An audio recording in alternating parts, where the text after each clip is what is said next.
Good evening everyone. আমরা কয়েকদিন বৃষ্টি খুব উপভোগ করলাম।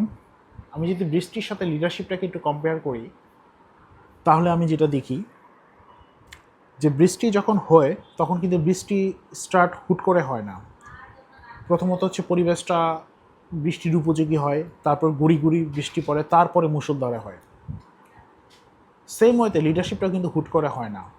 প্রথমে একটা লিডারশিপের পরিবেশ ক্রিয়েট হয়, তারপরে আস্তে আস্তে সেটা প্রতিফলিত হবে একটা পর্যায়ে যে সেটা ইমপ্লিমেন্ট হয়। কিন্তু একটা বড় পার্থক্য আছে, বৃষ্টি কিন্তু সবার জন্য আশীর্বাদ না। কোনো স্থানে বৃষ্টিটা আশীর্বাদ, সেখানে ফসল ফলে, কোনো স্থানে যদি বন্যা হয়ে যায় তখন সেটা কিন্তু অভিশাপে রূপান্তরিত হয়। সেটা কারো কন্ট্রোলে নাই, কিন্তু লিডারশিপটা কিন্তু কন্ট্রোলে আছে।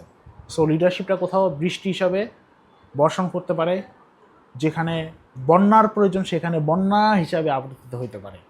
সো এটা কিন্তু ম্যানমেড। সো একজন লিডার সবসময় ট্রাই করবে যে আসলে কাকে কি ট্রিটমেন্টটা কোন সময় দেওয়া যায়, বা কাকে কোন সাপোর্টটা দিলে সবচেয়ে বেশি ইফেক্টিভ হবে।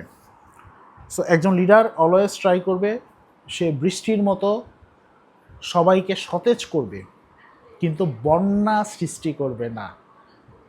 কারণ কি, আমার সঠিক সময়ে সঠিক পরিচর্যা দরকার, সঠিক পানি দরকার, সঠিক সাপোর্ট দরকার, সেই জিনিসটা লিডারশিপ দিবে, কিন্তু সেটা যাতে বন্যা না হয়ে যায়।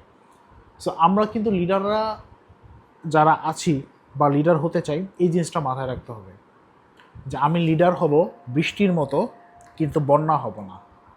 Always try to support man, যে যার যতটুকু দরকার ঠিক ততটুকুই সাপোর্ট দিয়ে সেইভাবেই তাকে উজ্জীবিত রাখবো।